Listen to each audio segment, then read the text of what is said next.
The fun stuff begins every single weekday morning with birthdays, and October 6th, no exception. Starting off with Elizabeth Shue, who is 60 years old on the day. A star of TV and movies, Elizabeth Shue, of course, the sister of Andrew Shue, made famous doing a lot of roles, and of course, the last biggest role I can think of her that was prominent was, of course, on The Boys. So she was killed off in very dramatic fashion there, just like most people are killed off in very dramatic fashion on the show.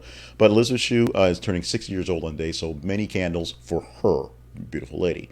Another beautiful lady is Amy Jo Johnson, who's 53 years old today, and that makes you feel kind of old. It probably should. Coming to prominence, if you will, in the early 20s, about 30 years ago, as the Pink Power Ranger. Not coming back to the recent Power Ranger movie and spectacular because she says she's kind of old to be jumping around in pink spandex, and they didn't want to pay her because they didn't want to pay her way back when. She has a point. She has lots of points. Still doing much acting and much things behind the scenes, but Amy Jo Johnson turning 53 years old on the day. Happy birthday to you. And big love to Jeremy Sisto, who is turning 49 years old on the day as well. Actor, director as well. Happy birthday to all our folks who have these celebrations for the 6th of October.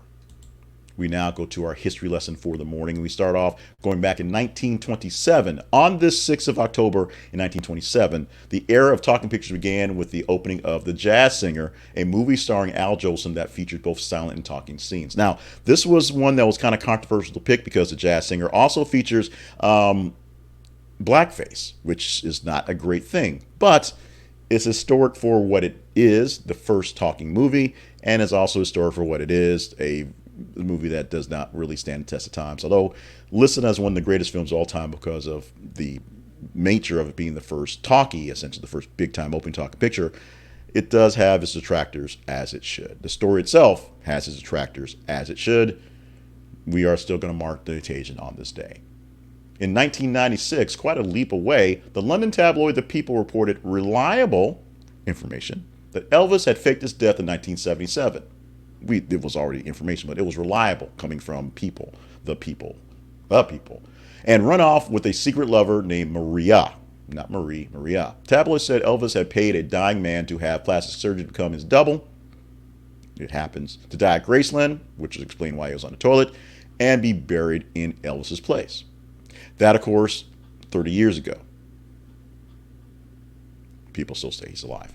And in 2014, Michael Phelps was suspended for 6 months from sponsor organization U.S. Swimming due to drunk driving charges. Michael Phelps, who, of course, one of the most decorated athletes in Olympic history, most decorated swimmers in Olympic history, most decorated sponsors of stuff, doing various things, and then, of course, being the face, essentially, of Better Help.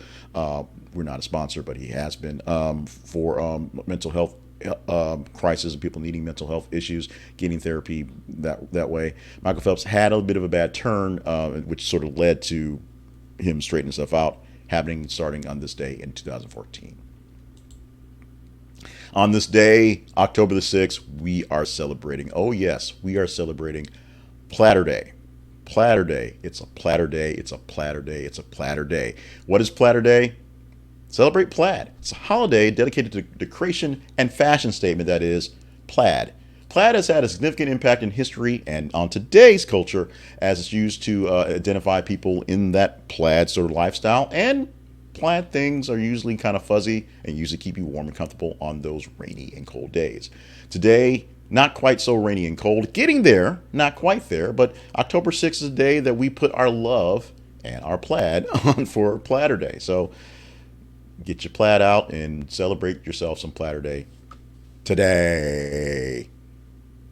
Or pick another thing that doesn't celebrate Plaidurday. I thought it was cool. I thought it was cute. Plaidurday. And finally, one more thing you might not have heard. 6 in 10 adults don't consider themselves grown up. A poll of adults ages 25 to 44 found millions are still clinging to their youth. Reasons we feel like we're not grown up, we as the writer, not so much me, still going to concerts and festivals, gaming, collecting things like comic books, football jerseys, and Star Wars stuff, constructing with Legos, enjoying superhero films, and going to theme parks. All those things I actually like, and I am past the range of the actual of the poll. I'm 49, so there's that. But it's such a thing where people who are now older still think they're clinging on to younger things. Obviously, past generations didn't hold on to comic books and Star Wars stuff like we do in a sense. But it's a thing where people of this age who should feel like they're older and more mature, because time should say that, don't quite feel that way. 6 in 10 adults, 60% of adults basically said they don't quite feel grown up because they still hold on to kiddie things and like having fun. And you should, no matter how old you are, keep having fun.